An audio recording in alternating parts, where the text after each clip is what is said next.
Não há resposta fácil para curar sua dor e nenhuma solução instantânea e duradoura. A vida exige um pouquinho de tempo e muito relacionamento. Quem quer falar um pouquinho a respeito disso, ou você mesmo, Lourdes, ou quem tiver, quem se sentir aí tocado com isso? Fala, Vi.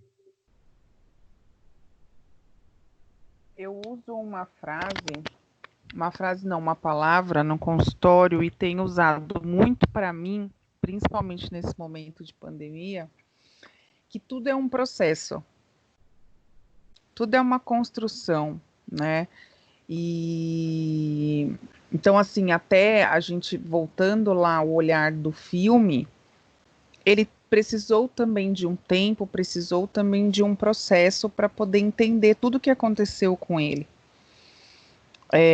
A gente precisou ter um processo, né? A Rita comentou que viu 4 vezes, a Kelly reviu hoje de manhã, né?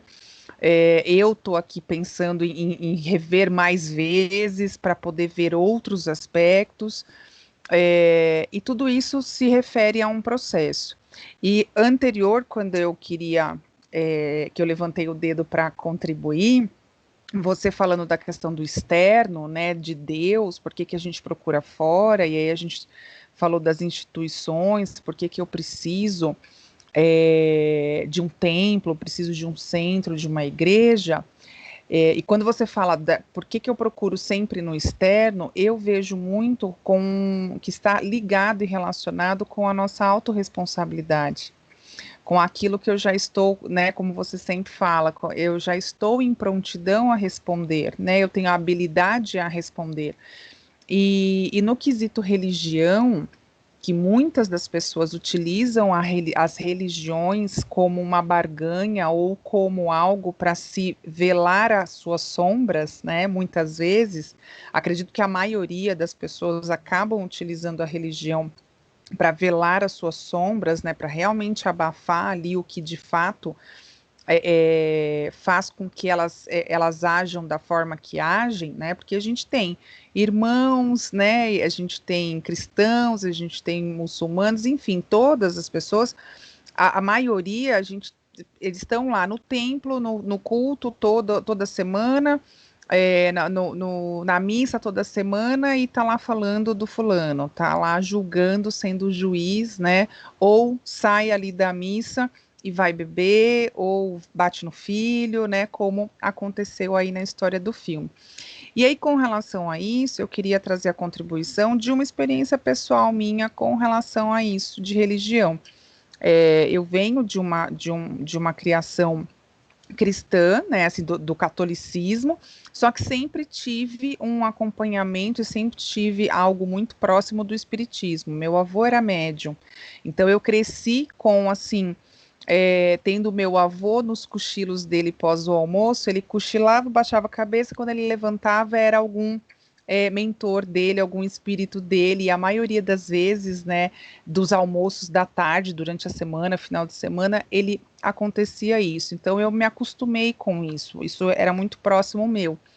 E eu já estou há quase 3 anos, acho que para o mês que vem, setembro mais ou menos, faz 3 anos que nós aqui de casa não frequentamos, né? A minha nova família aqui, eu, a Cíntia, a Júlia, a gente não frequenta mais nenhum lugar, nenhum centro, nenhum templo, e a gente não sente falta.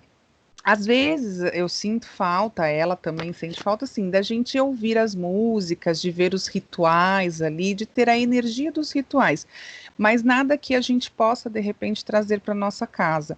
E o quanto a gente conseguiu se aproximar e entender e estudar até bem mais, porque muitas vezes, infelizmente, nas religiões a gente não estuda. A gente não busca esse conhecimento, porque, de novo, está relacionado com a autorresponsabilidade, né? Eu prefiro dizer que, não, está lá na Bíblia, então, Jesus disse, Deus disse, tá, mas e o que que eu entendo? O que eu interpreto daquele texto sagrado? Né? Então, eu queria contribuir nesse sentido de que, assim, a gente procura o externo porque a gente não está com a autorresponsabilidade, a gente não está realmente olhando para nós. quando Jesus fala orar e vigiar, e ele não está falando para a gente vigiar o vizinho, o irmão do lado, está falando para vigiar nós mesmos, né? E eu falo muito isso também no consultório.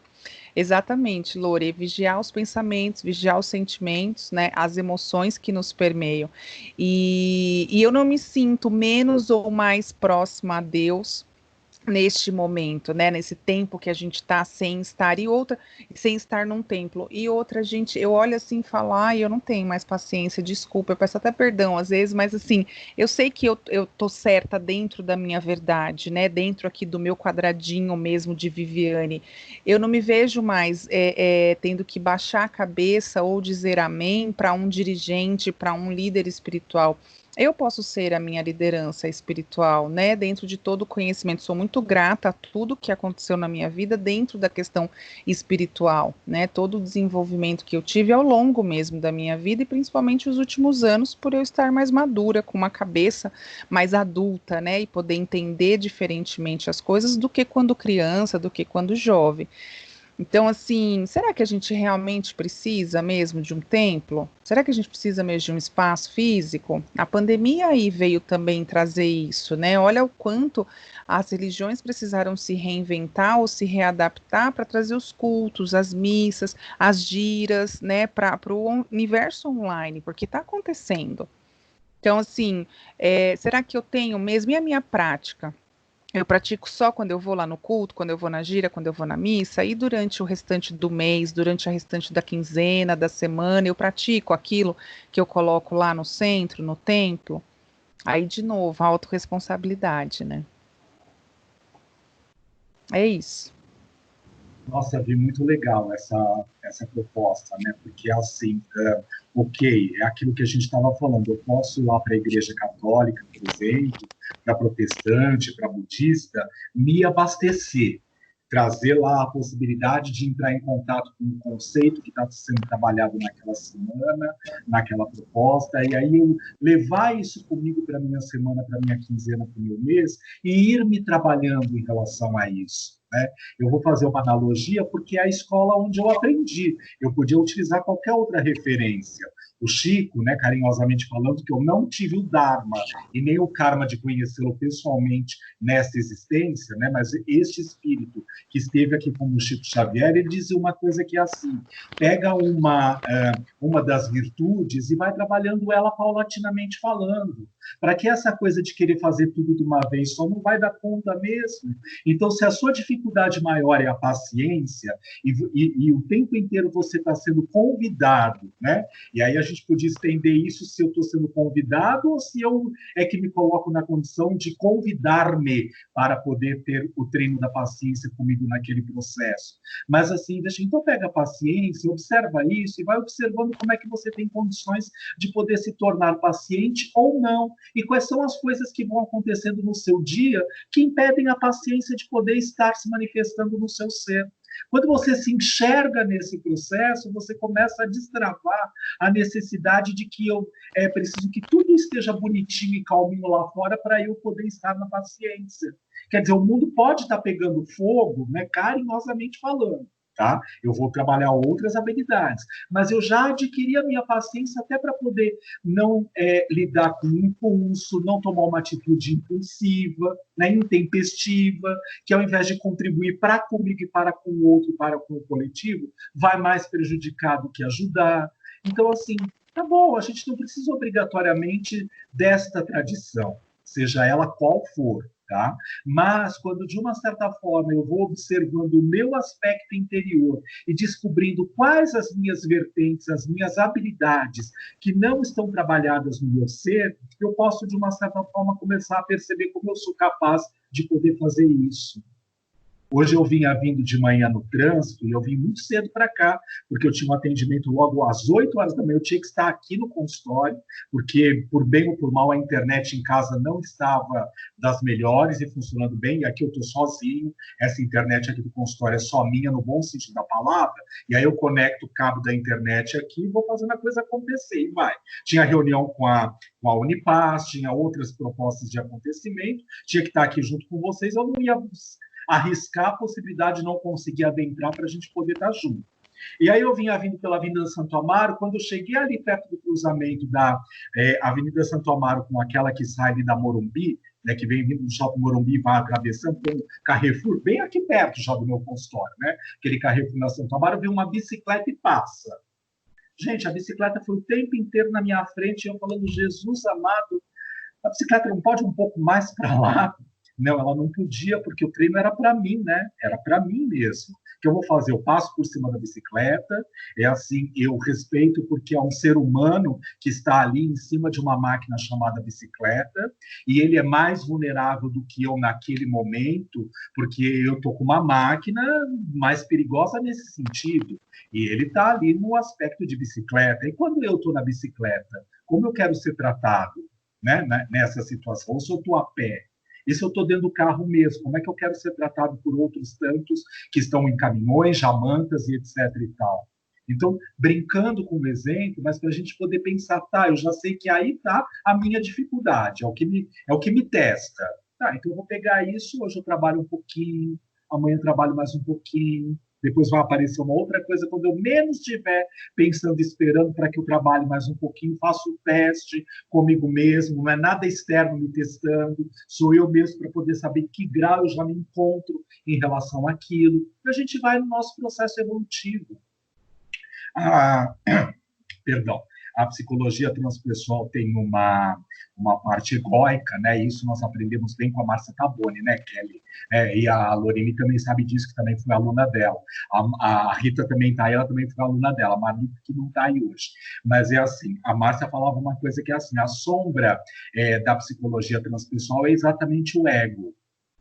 Por quê? Porque nós sabemos que a sombra psíquica está no nosso corpo egóico. As más tendências, as más inclinações, a possibilidade daquilo que a gente ainda precisa trabalhar e burilar no nosso ser, nos acompanha no ego. E como já falávamos carinhosamente falando, né, desculpe a redundância, respeitando aquele livro do Zimmermann, O Perispírito, ele fala a respeito disso em outras palavras. O corpo egóico vai nos acompanhar desta para outras tantas encarnações. Por quê? Porque esse é o professor. Quem é o próximo mais próximo? Não é você que está aí do outro lado do computador, sou eu mesmo. As minhas limitações, as minhas dificuldades e as minhas habilidades já trabalhadas e desenvolvidas. Onde eu quero colocar a luz? No lobo branco, que é ruim, que é tenebroso, ou no lobo negro, que é aquele que é amoroso, carinhoso, que vai despertar em mim a possibilidade positiva? E eu já fiz o trocadilho de propósito para poder acabar com o estigma de que o negro não é o bom, tá? Não, quem não é bom é o branco, tá? Então, assim, é por isso que estou brincando com esse estigma. Mas a gente pensar nessa possibilidade, como é que a gente vai lidar com isso no nosso dia a dia? E aí precisam surgir ciências, tudo bem? Que era isso que eu estava falando, que assim, e esta hoje abarca isso porque não é porque ela é a melhor, é porque ela está exatamente no momento onde essas situações estão acontecendo. Com certeza vai vir uma outra, depois uma outra, depois uma outra vertente, e escola muito melhor e mais apropriada para o momento que nós estivermos vivendo. Mas a deste momento é isso, eu preciso falar do religare com os meus clientes no consultório. Eu preciso falar do religare com o meu grupo familiar. Eu preciso falar do religare com as pessoas no grupo de supervisão e de estudos. Um caminho do religare pode ser qualquer tradição, aquela que faz sentido para o nível de consciência que eu esteja vivenciando e acoplado aqui agora. Mas é um caminho, não é o único, e nem o melhor. Porque é muito atrevido, nós, carinhosamente falando, aquele que diz assim, nossa, esse fulano nunca entrou aqui para poder ouvir a minha pregação. Mas ele praticava o bem, ele olhava para o outro, ele dava atenção quando o outro necessitava, ele tirava a única moeda lá, sentiu que ele tinha para poder depositar lá no gasofilácio. Ué, ele só tinha 2 grãozinhos de arroz e um de feijão para comer, mas se sentasse um outro do lado ali, que não tinha nada, era capaz dele pegar um grão de arroz e o feijão e dar para o outro e ficar só com um grão de arroz. Esse não está em mais condições para poder ter evoluído mais do que eu que vou pregar todo dia lá na casa? Então é isso que a gente está falando, é desta questão. Eu volto a insistir, não é tirar ninguém de lugar nenhum. é que nós façamos exatamente isso que a Vivi nos trouxe a reflexão. Eu indo lá, eu pratico? Ou eu vou lá para me expor, eu vou lá para minha vaidade, eu vou lá para receber o microfone cravejado de diamantes, né, Rô? Você tá aí, graças a Deus. Eu sempre brinco com ela, Rô, quando a gente faz palestra junto, eu levo meu microfone numa mala 007, não é, Rô? Que só eu ligo, que só eu ponho a mão, e eu só deixo a Rosana usar, mas ninguém da equipe. Não é, Rô? Então, assim, ela está dizendo lá que sim. Então, a gente brincar com isso aí não é vaidade, não é orgulho, não é ego. Muita vaidade, muito orgulho mesmo. Porque então, a gente não precisa nem se esforçar para ser ouvido, né? O centro inteiro ouve com o seu super microfone. Então, se a gente vai, o centro todo ouve, não é só a nossa sala, bem lembrado. Então, a gente pensar com uma coisa que assim não é. Como que a gente está utilizando desses recursos para aquilo que a gente de verdade precisa? Uma amiga virou para mim há uns dias atrás e falou assim: você me deixa ser mídia social do seu podcast, da sua imagem social? Eu falei: Deus me livre. Olha que chance que eu teria. Eu falei: Deus me livre. Aí ela falou assim: por quê? Porque assim, gente, eu quero essa coisa bem caseira. O microfone não funcionando mesmo, não pegando. A câmera falhando na hora que vai. Sabe por quê? É verdade isso, você está rindo, né? Que você também é da mídia, por isso você está entendendo isso. Mas é assim, ó. Sabe por quê? Porque o dia que a gente vender essa imagem para lá, gente, não tem mais volta, tudo bem? Aí vai ser coisa fake, virou Globo, artista global, da antiga Globo, né? Que nem é mais isso hoje, mas da antiga, que era. E aí, assim, eles vão fazer com a nossa imagem o que eles bem entenderem. E aí, de novo, vendemos a alma para o diabo. Não, eu quero essa coisa que falha, que a música de fundo sai mais alta do que a fala do Vitor. Aos nobres clientes que se encontram aqui agora nesta sala, lembram disso que eu vou falar. Sabe aquela poltrona que está ali atrás, que hoje eu sento? E quando vocês vêm aqui no meu consultório, eu falo, só eu sento. E Deus também, Deus é o Fernando, tá? Então só ele pode sentar também.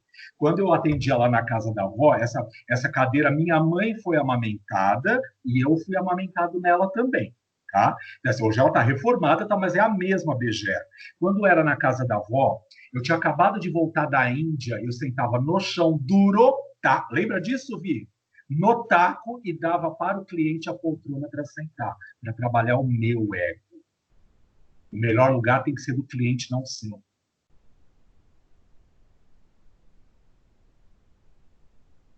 Nós, de verdade, estamos usando tudo isso que a gente tem discutido todas essas semanas. E, pelo menos, antes de passar com o carro em cima do bicicleteiro lá, a gente para pensar um pouquinho. Mesmo que a vontade tenha sido passar. Eu vou assumir. Eu tive vontade, tive. Eu vou assumir. É sombra, hoje é dia da sombra, eu vou falar, porque é melhor, né? Eu não estou pondo para fora, estou confessando para outras 12 pessoas presentes nessa sala. Fora a internet, porque isso vai amanhã para o YouTube, tá? Mas pensar, claro, mas pensar uma coisa que... E aí eu não tenho mais controle de quem passa, repassa, triplica, etc e tal. Mas pensar numa possibilidade que, assim, que imagem é essa que a gente ainda faz tanta questão de manter? Alguém carinhosamente brincou e disse assim, quando eu acordei, foi assim que eu quis expor o meu vídeo. Então, eu não estava preocupada de verdade com o batom, com a imagem, com o jeito que eu iria transparecer ali no vídeo. Se a luz está adequada, se os holofotes são ótimos, lindos, maravilhosos. E a gente, quando vem aqui para o nosso grupo, eu fiz a barba hoje, tá, gente? Tomei banho, pus roupinha limpa, passei laque. Não Carolina Herrera. O perfume que eu estou usando hoje chama-se Álcool Gel. Tá? É by Carolina Herrera, mas é álcool gel. Esse é porque eu não vou gastar um perfume carérrimo para ninguém sentir o cheiro, né? Só eu mesmo, tá? Nem o Fernando eu vou ver hoje. Então chama álcool gel. Talvez esse daí é aquele que a gente vai ter dificuldade ou medo de mostrar para Deus quando a gente se encontrar com ele na cabana. Que legal, que bom que você chegou nisso, porque era isso que eu estava esperando nesse momento. Quando a Lourdes colocou lá, porque a gente está caminhando para o nosso final, né? Quando a Lourdes colocou lá a questão de como é que eu vou lidar com a proposta de que, fazendo de conta que sou eu que vou para a cabana, e aí eu tenho Deus, o que é isso?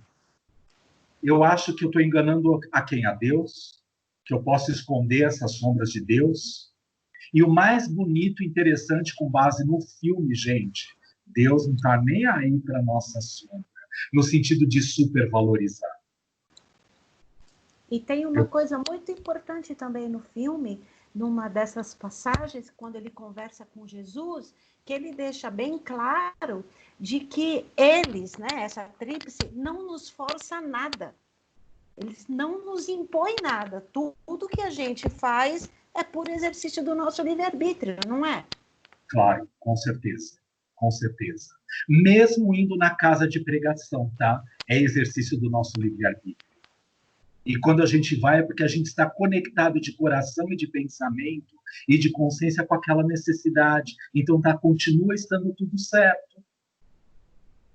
Mas aí vai o avanço para nós, pesquisadores, estudiosos de nós mesmos e do processo da psicologia transpessoal. Tá bom, legal, mas você vai ser doutor nesse assunto e na prática, o que você fez por você mesmo? Porque contam as boas línguas de Dr. Inácio Ferreira, e nós temos especialistas maiores na sala que podem falar a respeito disso, de que assim, quando chegar lá, ninguém vai perguntar para você, oi, você matou esse, estuprou aquele, parará, etc. Tinha esse título, era pobrinho, era miliardário, era não sei o quê, branquinho, gayzinho, boiolinha, bichinha, não. Vai perguntar o que você fez com o seu tempo a seu serviço, a serviço de si mesmo, em termos de essência, espírito, não de ego, e com base nisso, em benefício do próximo. Não é doutores do doutor do Inácio Ferreira, temos aqui representantes na sala.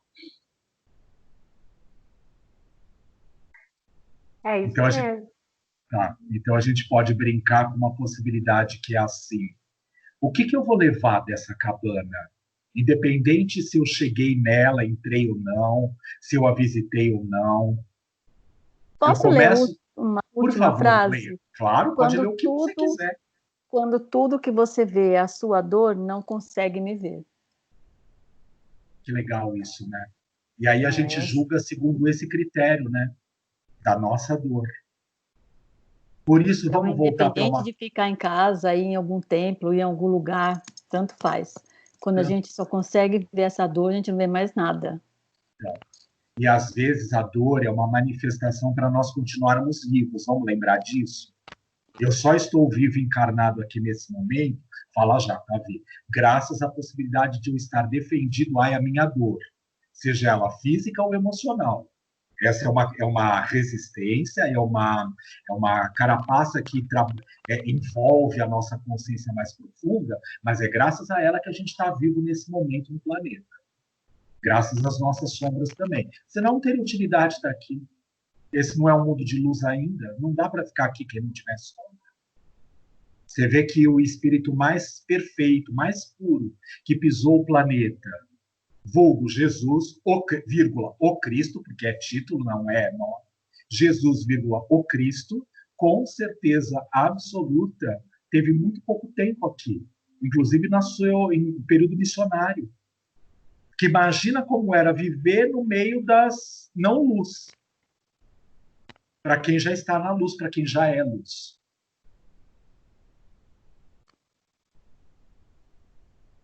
Então, isso não é um planeta de luz. Estamos caminhando para. Em algum momento vai ser. Mas agora ainda não dá. Se é que vai cumprir essa missão, porque também não sabemos, né? Talvez a Terra não precise chegar neste grau de evolução. Não sabemos. Pegando esse seu raciocínio, eu juro que eu não vou falar mais a semana que vem, eu vou ficar com o meu computador, aí eu só escrevo. Não, eu quero que você sempre fale e participe, tá? Pegando esse seu raciocínio aí de que o mundo está caminhando para, a gente pode, então, dizer que é inverídico o que eles falam na televisão desse novo normal, porque tudo que a gente fazia antes não era normal. Não era normal a maneira como a gente agia, como a gente pensava, como tratava os outros e a nós mesmos. Então, às vezes isso me causa, sabe, não sei, uma dúvida, como assim novo normal? O que a gente fazia antes era normal, né, de egoísmo, de racismo e todas essas coisas. Tem uma pessoa aqui na sala que gravou um podcast maravilhoso falando a respeito disso. É a Vivi, então eu vou pedir para ela falar sobre isso, tá? Então, Assistam, fala, Vivi. entrem lá, tá? Entrem lá para ouvir, porque vale a pena. Fala, Vivi. Eu já estava aqui no comichão. Antes de falar sobre o novo normal com a Rô, eu vou só contribuir com o que a Lourdes, a Rebelou trouxe, a minha Rebelou aí, a Lourdes, e o Vi falou sobre a questão da dor, do sofrimento. Viktor Frankl, ele viveu 3 anos no campo de concentração do Auschwitz, né? E foi onde ele escreveu em 9 dias, porque ele já tinha alguns compilados durante esse período, né, pós Segunda Guerra Mundial, ele escreveu o livro Em Busca de Sentido. E ele entendeu, né, na visão dele, por essa vivência, por essa experiência, que a gente só encontra o sentido de vida experienciando ou sentindo, né, o amor, vivendo o amor ou sofrendo. E ele sentiu muito isso, né, esse sofrimento. E este momento de pandemia, muitas pessoas se indagaram qual era o sentido de vida delas. Um momento de dor, né, um momento em que muitas pessoas perderam muitas pessoas, né, ou perderam a pessoa mais importante da vida, questionaram e estão se questionando sobre o sentido de vida. Então, a dor, muitas vezes ela é inevitável, mas o sofrimento também muitas vezes é opcional. Agora, com relação ao novo normal, Rô, eu também fico muito bagunçada com essa questão, né? Eu não só falei no podcast, né, Vi, mas eu fiz também uma live sobre isso, né, sobre o novo normal, porque eu comecei até a pegar ranço, porque eu falei, gente, mas por que o novo normal? Porque a gente já não era normal que a gente vivenciava antes, que é justamente o que você falou, o egoísmo, o racismo, o eu atentar à minha própria vida, o eu atentar contra a vida do outro já era normal, e aí nesse podcast a gente trouxe à luz o tema da normose, que é a doença da normalidade, que é o nosso querido Roberto Crema que fala tão bem sobre isso.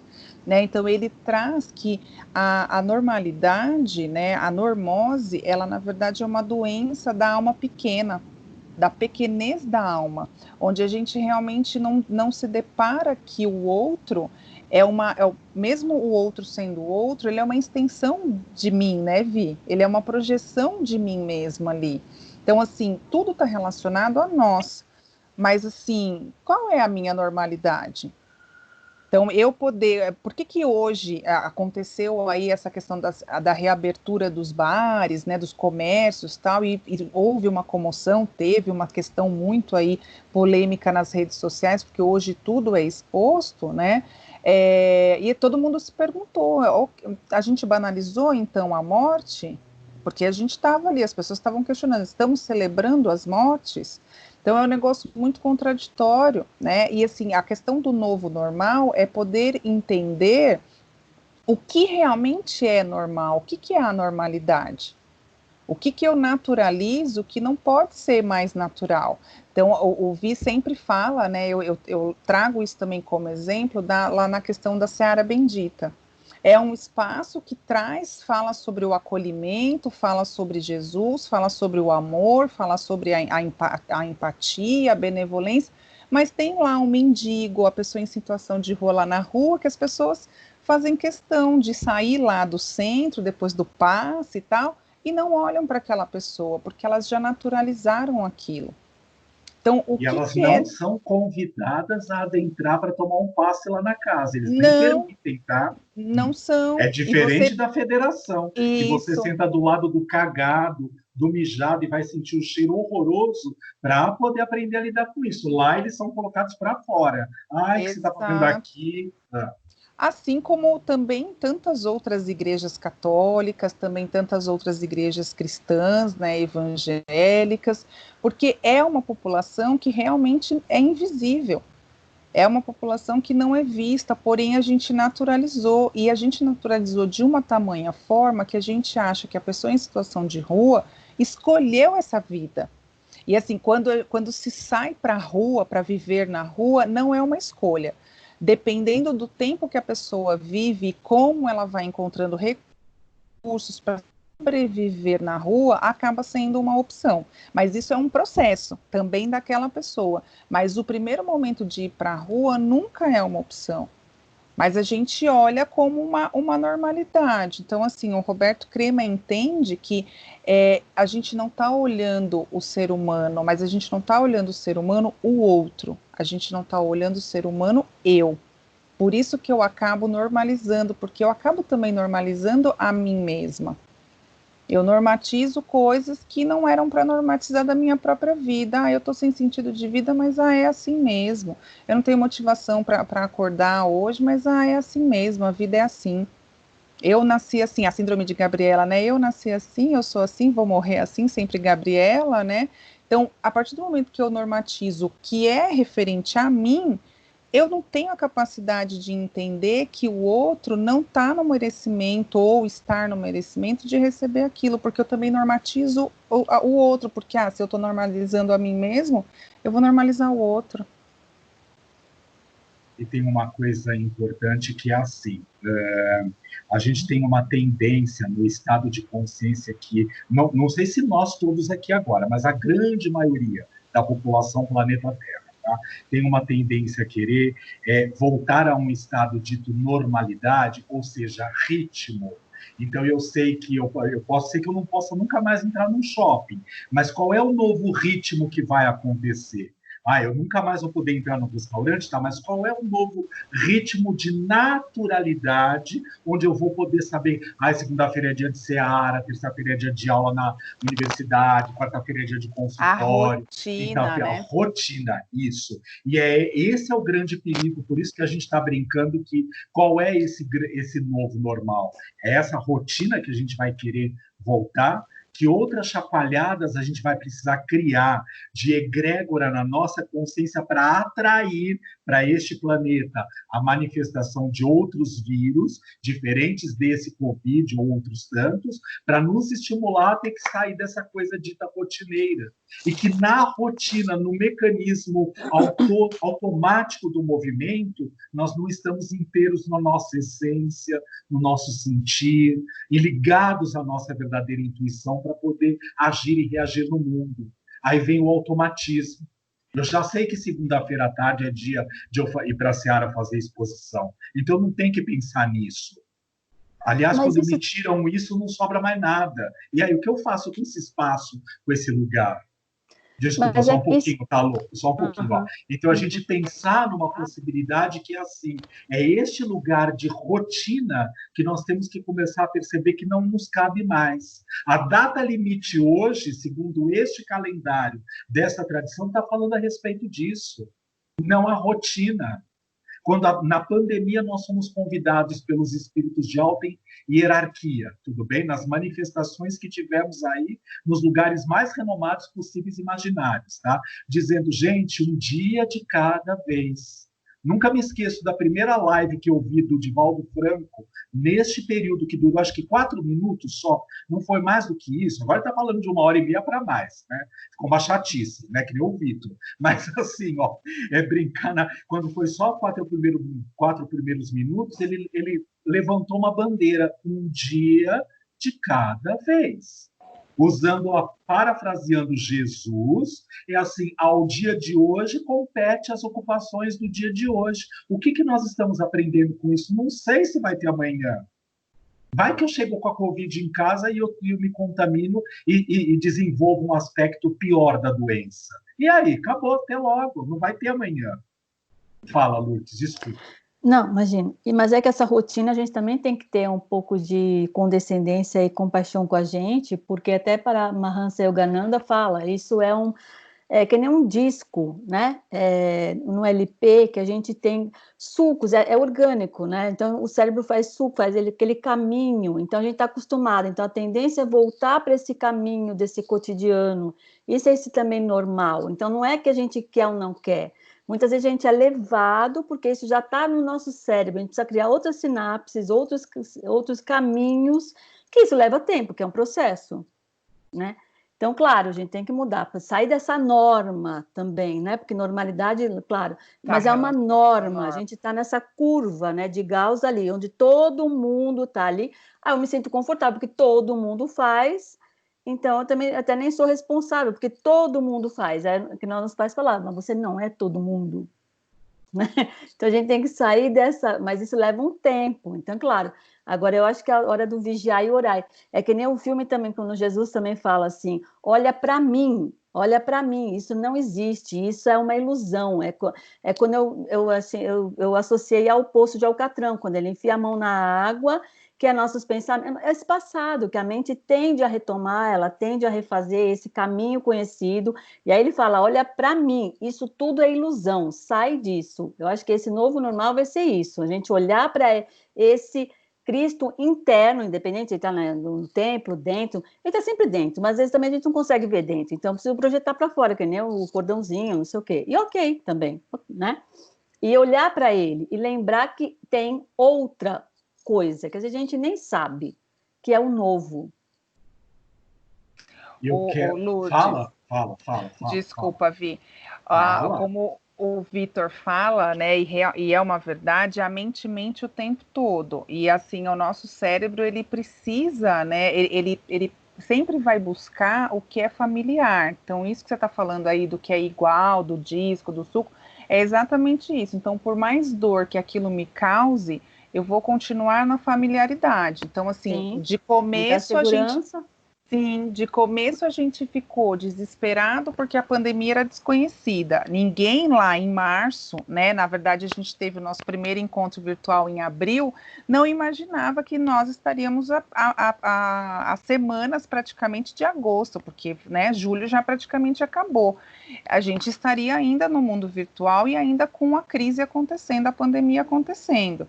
Né? Então, assim, hoje a gente já não consegue, a gente já se adaptou, porque já foram 4, 5 meses em casa, né? Então a gente já se adaptou e a gente está com medo de ir para fora, de ir para esse novo normal, porque a nossa mente já está familiarizada com essa pandemia, onde a gente normaliza e banaliza as mortes, onde a gente já não se importa mais com os números, onde a gente Eu não olha e acho que a fala, gente banaliza as mortes. Eu acho que a não, pessoa num, tem num gente sentido que não geral, né? consegue, aquilo que não passa com ela não consegue ver.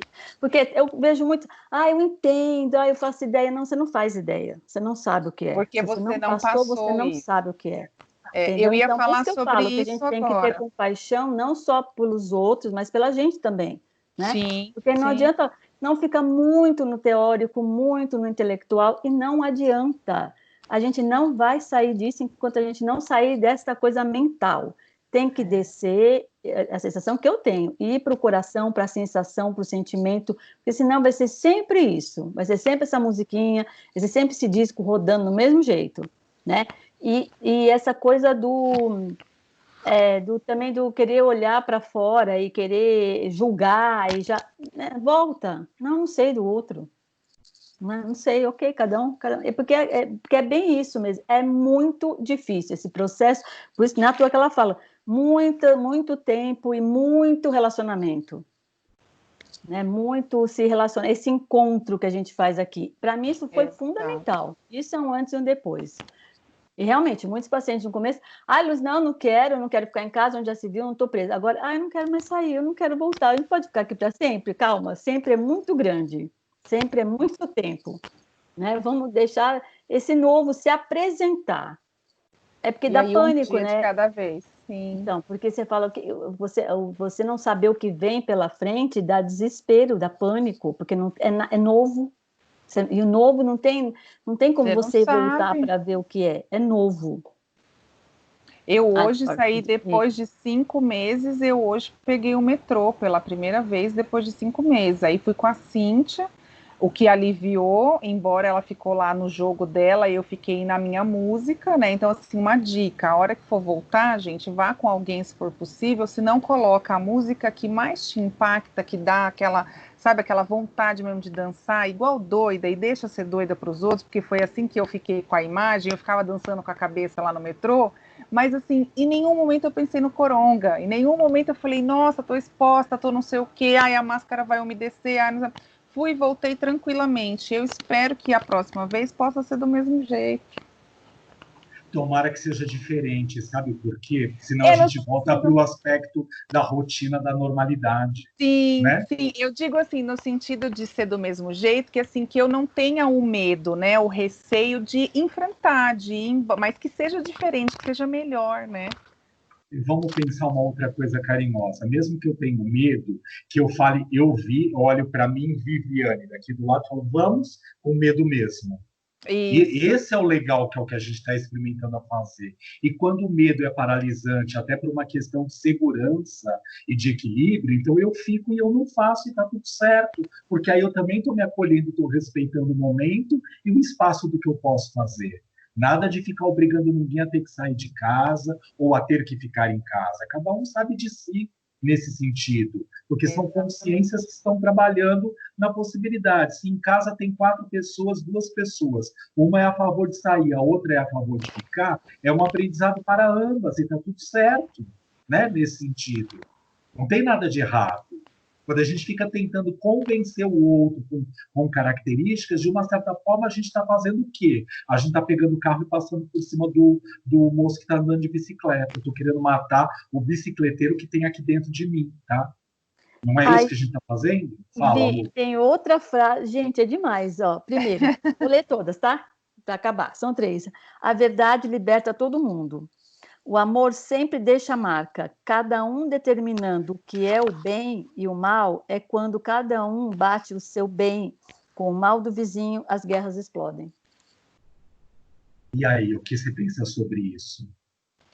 É isso, né? É deixar que venha o que vem de mim, né? Não sair como uma coisa que é genérica, serve para todo mundo, né? Que nem se o cara resolveu sair, ok, né, ele resolveu sair. Se aquela história, né, também, a pessoa, não estão vendo as mortes, eu não posso dizer isso que ninguém está vendo as mortes, né? Porque senão é aquela história, eu vou determinar o que a pessoa tem que sentir, o que ela não tem que sentir, o que ela tem que fazer, o que ela não tem que fazer, aí é guerra. Né? É assim que surge o conflito, porque a hora que eu falar que eu sou melhor que você, pronto, é guerra. Se eu disser que eu estou certa e você está errado, é guerra. Né? Então, é isso, né? Assim, deixar, primeiro, me respeitar e respeitar o outro, né? Cada um no seu nível de consciência, naquilo que pode, naquilo que dá. Eu entender que eu posso, dentro das minhas limitações, é aquilo que eu recebi, aquilo que eu estou prontidão de trabalhar, aquilo que eu não recebi e buscar, de repente, aonde receber, e entender que o outro também é assim, né? Que o outro também tem as suas limitações, as suas faltas e também está, de alguma forma, dentro dos recursos dele, buscando preencher tudo isso, né? Da forma que cabe a ele, da forma que ele tem de conhecimento. Posso entrar na conversa? Vamos lá, Rita. Estava esperando. Deve. Eu estou ouvindo o comentário de cada um de vocês e eu ontem, quando eu vim para cá, porque assim, eu estou tomando os meus cuidados, eu não saio, né? Dificilmente eu saí na sexta-feira para ir até a farmácia e peguei um táxi, porque meu marido estava viajando. Eu peguei um táxi, fui até a farmácia, o taxista me esperou, eu comprei e voltei para casa. Pá. Aí ontem eu recebi esse convite da minha prima para vir para cá, para a cidade dos meus pais. E antes disso eu tinha falado com a minha mãe por telefone, e ela tem reclamado muito que ela está sozinha, ela com meu pai, e que eles estão isolados, e que eles não podem ver os netos, e pá. Aí quando eu disse que eu vinha para cá, a minha mãe, vem, porque você fica aqui. Falei, não, eu não vou ficar, eu vou dar um bate e volta. Aí eu peguei e vim com a minha prima ontem, né? Chegamos aqui, eram umas 10h30. Tudo isso para falar o seguinte, o que é nível de consciência que eu senti ontem na pele. Eu, sinceramente, eu não estou apavorada com esse vírus, eu estou tomando os meus cuidados, né? Como todo mundo está tomando esses cuidados. Quando eu cheguei ontem à noite na casa da minha mãe tem 78 anos, meu pai está com 80, né? Eu toquei a campainha, a minha prima desceu do carro, eu desci do carro. A minha mãe, ela já desceu a escada com um balde de álcool gel na mão. Né? Aí, é engraçado, começou a me vir umas coisas, ao ver esse contexto, começou a me vir umas coisas assim, o que é nível de consciência mesmo. Eu estava de máscara, minha prima de máscara. Quando eu entrei dentro da garagem, a minha mãe, foi uma coisa assim, eu dei risada, mas depois eu fiquei pensando, ela me lavou de álcool. Ela me lavou, mas a minha mão ficou, me virou as costas. Eu falei, mas pera um pouco, o que é isso? Eu falei para ela, né? Mas eu sentia nela o pavor naquela hora que ela estava sentindo de eu ter chegado no ambiente dela. A minha prima, ela já ficou na calçada porque ela já sacou o negócio, né? E ela falou assim, Rita, eu não vou entrar porque você vai se virar aí. Falei, tudo bem. Ela ia para um hotel, ela pegou, foi, né? E assim, eu vim muito tranquilamente, porque a gente veio conversando, nós viemos as duas de máscara. Quando eu entrei dentro da sala da minha mãe, ela já queria que eu tirasse toda a minha roupa e entrasse no chuveiro. Eu falei, mas pera um pouco aí, pera um pouco, deixa eu entender a situação. Eu falei, eu não tenho Covid. Não, porque você pode me contaminar. Contaminar seu pai. Gente, eu fiquei no meio da sala e eu falei assim, o que eu vim fazer aqui? E na estrada, o meu irmão que mora lá em São Paulo já me deu um sermão no telefone. Que eu deveria ter entrado, para que eu pudesse entrar pelo lado de fora da casa, e eles sabem que eu não saio na rua. Aí, para eu dar uma passada do lado de fora no corredor da casa, chegar no quintal, tirar toda a roupa, eu falei, escuta, vocês estão loucos? Isilda, cadê você, Isilda? Lembra? Né? Tira na lavanderia a roupa. Aí eu tive que tirar o sapato para entrar na casa da minha mãe, deixei o sapato na porta, só que assim, eu fui respeitando o movimento dela, né? Fui respeitando, falei, porque eu não vou entrar nessa vibração que ela tá, mas ela estava literalmente apavorada, porque a minha mãe, ela é a personificação da ansiedade. Ela toma Rivotril, faz 50 e lá vai cacetada de ano, né? Aí eu parei no meio da sala e falei, mãe, se eu soubesse eu não teria vindo. Não, mas eu estou muito feliz que você está aqui. Falei, mas você está me fazendo uma inspeção, você quer me examinar inteira? Eu falei para ela, né? Aí pus a máscara, eu já estava de máscara, ela pôs a dela. Eu vou. Falei, então, tudo bem. Meu pai já estava dormindo, né? Chegou uma hora que eu pensei assim, eu falei, gente, eu acho que é isso que uma pessoa que se sente discriminada passa. Né? Porque naquele momento eu me senti discriminada. Né? O meu irmão, para você ter a ideia da loucura dele, ele queria que a minha mãe, depois que eu dormisse na cama, lavasse toda a roupa. Eu falei, não precisa lavar, põe o álcool, joga fogo e pronto, queima tudo quanto é vírus. Então, tá uma loucura tão grande isso. As pessoas estão morrendo, não é só do Covid, eles estão morrendo de ansiedade, do medo. Aí hoje eu conversando com meu pai e com a minha mãe, também de máscara, pus a máscara, né? E aí eles queriam que eu ficasse, meu irmão aqui me ligou, você fica, porque eles estão se sentindo sozinhos. Eu falei, tá, só que eles estão divididos, eles querem que eu fique, mas eles estão com medo de mim, né? Aí, o que aconteceu? Para almoçar, eu falei, mãe, eu posso tirar máscara para almoçar? Porque eu não vou conseguir comer de máscara. Porque eu começo a levar as coisas na brincadeira, senão vira loucura. Eu falei, mãe, pelo menos para eu comer, eu posso tirar máscara? Aí, ontem à noite, ela foi fazer um chá. Aí a gente caiu, nós começamos a gargalhar as duas sozinhas. Eu sentei numa parte a cozinha dela é muito grande, né? Eu sentei numa cadeira e ela sentou quilômetros de mim, perto do fogão. Eu falei, mãe, percebe o que está acontecendo aqui? ela começou a gargalhar, ela falou, gente, isso é loucura. Eu falei, é? Eu falei, mãe, a loucura que os outros estão colocando pra gente, porque se você está tomando seus cuidados, se eu estou tomando meus cuidados, a gente não precisa ter medo uma da outra. Ela estava literalmente apavorada. Literalmente apavorada. Aí eu pensei assim comigo, eu falei, gente, isso é que é estado de consciência. Porque eu não estou na vibe do vírus, eu tomo meus cuidados, e ela está literalmente vibrando no vírus. Né? Então, ontem eu tive vários sentimentos, que foi a discriminação, né? O medo que ela está sentindo de eu ter ido para casa, na casa dela, de contaminar ela e meu pai. E diga-se de passagem, meu pai trabalha num prédio, ele sai todo dia. Sabe o que eu falei para eles? Vocês podem me contaminar, porque eu não saio. Né? Então, assim, aí eu pensei comigo, eu falei, se por azar esse vírus pegar qualquer um dos dois, eu vou levar a responsabilidade, mesmo que não seja eu.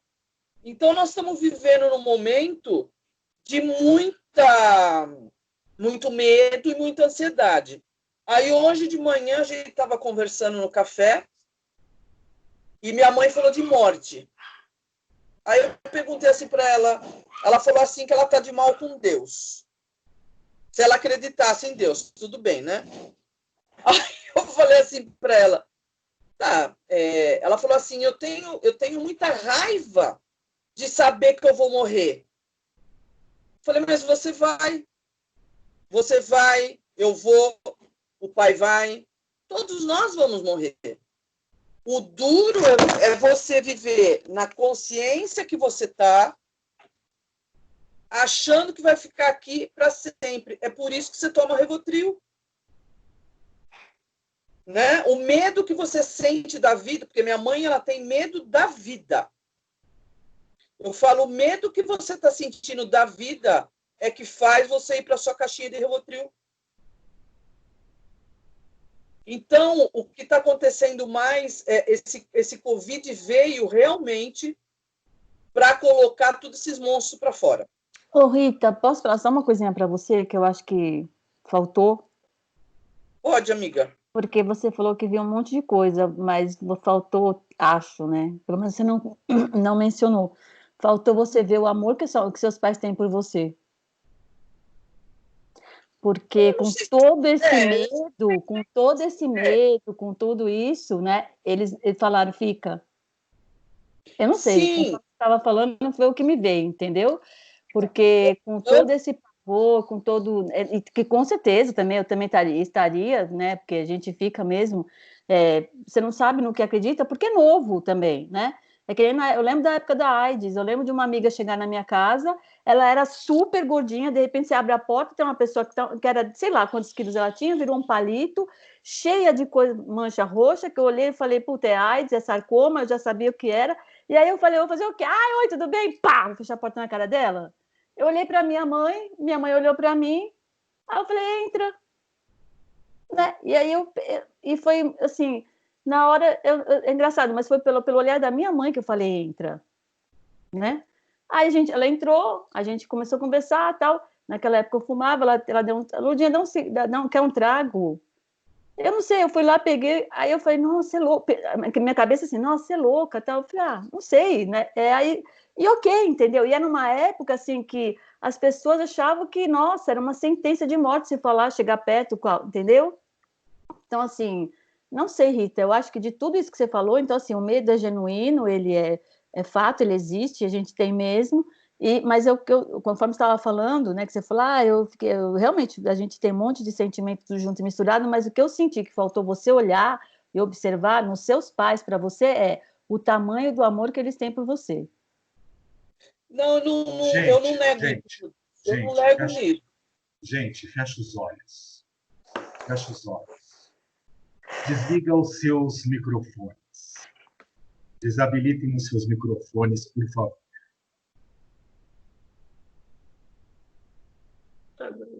Presta atenção na sua respiração. Observa como você está se sentindo aí agora.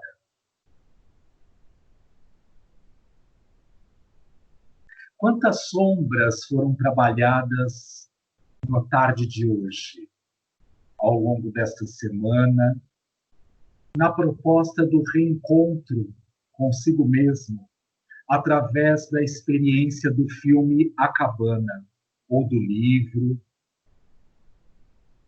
na proposta mesmo que a Lourdes nos trouxe de revisitarmos a nossa cabana interior, ou seja, o lugar onde nós estamos presos, emocional, física, psíquica ou espiritualmente falando, num convite atendendo ao chamado de papai, que manda uma carta dizendo fulano de tal, ou seja, nosso nome, de cada um de nós, te aguardo aqui para este final de semana. Venha. E aí? O que será que eu quero lidar? Como eu quero lidar? O que será que eu vou encontrar ou deixar de lado e não levar para este encontro com o sagrado, com o luminoso, com a parte mais sutil que brilha dentro do ser de cada um de nós, o espiritual, a consciência pura. Quais são os aspectos que de verdade eu tento esconder de mim mesmo, que eu não permito nem mesmo que Deus enxerga ou enxergue em mim? Como se ele não fosse capaz. Mas já sabemos que o olhar, que o dedo não está direcionado para isso. Que ele quer, de uma certa forma, que voltemos ao nosso eixo, à nossa essência, à nossa fluidez. Mesmo com todas essas dificuldades sendo trazidas à tona, para que nós possamos experimentá-las, buscá-las, vivê-las. E só assim, a partir daí, conseguir de verdade, na experiência, o encontro com o sagrado, o encontro com o luminoso. E como foi tão bem tratado até o presente momento, independente da tradição que eu sigo, independente da casa que eu frequento ou não, ou pelo fato de eu estar aproveitando a oportunidade para transformar o sofá da minha casa na minha trincheira. E eu quero ler um texto para vocês que eu recebi de uma amiga esta semana. Veja, nós podemos observar o nosso ser a partir do nosso olhar. E o texto é A Terceira Guerra Mundial, de Adriana Giampietro. Eu nasci poucos anos depois do fim da última grande guerra. E desde pequena ouço falar que a Terceira Guerra Mundial provavelmente iria dizimar grande parte da raça humana. Acho que chegamos nela e nem nos demos conta disso. A diferença é que eu, na minha inocência, acreditava que seria uma briga de um país rico contra outro país mais rico ainda, em busca de alguma outra riqueza maior ainda. Que esses países inventariam bombas terríveis e com toda a força bélica iriam demonstrar quem era o mais forte de todos. Errei feio. Descobri que o país mais forte na Terceira Guerra Mundial não é o que tem mais armas de fogo, não é o que investiu em forças bélicas ou em armamentos nucleares. O país que vai ganhar a guerra é aquele que souber investir na ciência, na saúde, em sua infraestrutura hospitalar, porque o inimigo não morre com um tiro, ele é invisível. Mas em uma coisa ele estava certo: muitos vão morrer ainda.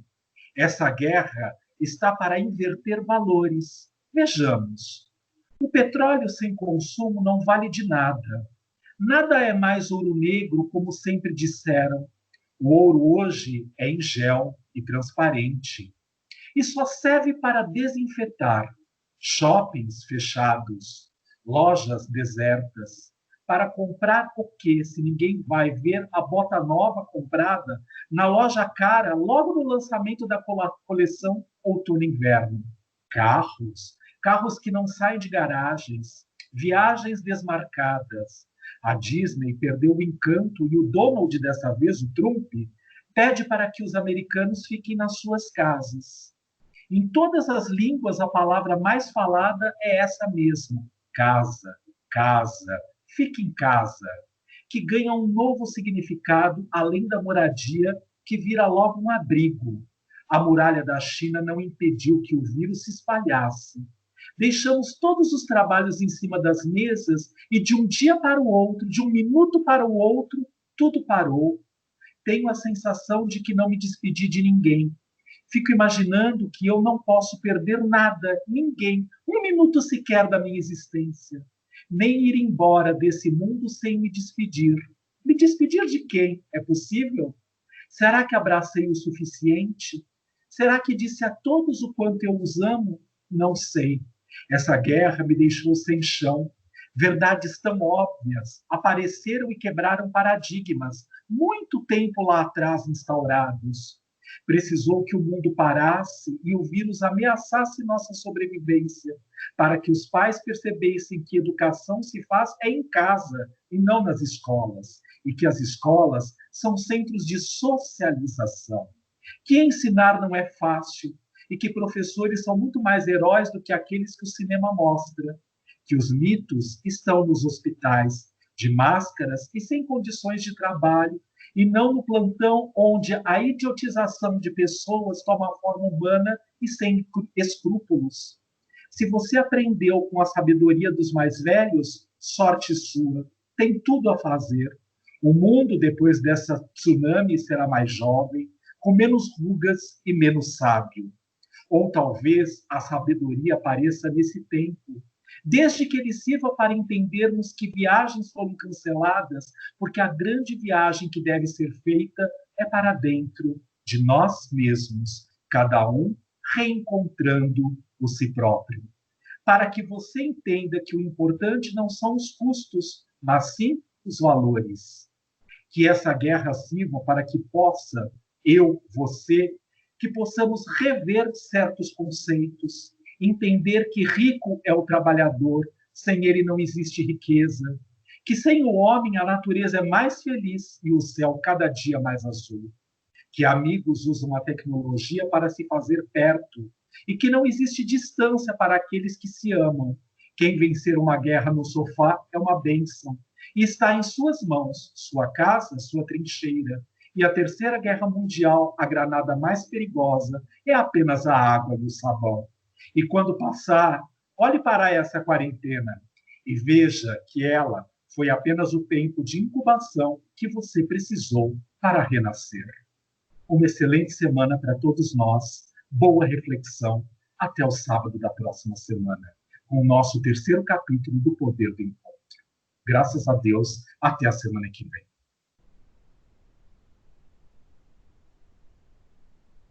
Obrigada, até a semana que vem. Beijo. Gratidão. Sensacional. Eu quero esse texto demais. Muito bom, Vitor. Obrigado. Já tinham me mandado esse texto, muito bonito. Lindo, Vitor, muito você lindo. pode postar esse texto? Eu posso, tá? Posso, maravilhoso. sim. Beijo, gente. Boa semana para vocês. Fiquem com Deus. Beijos. Com tudo. Foi maravilhoso. Tchau. Tchau.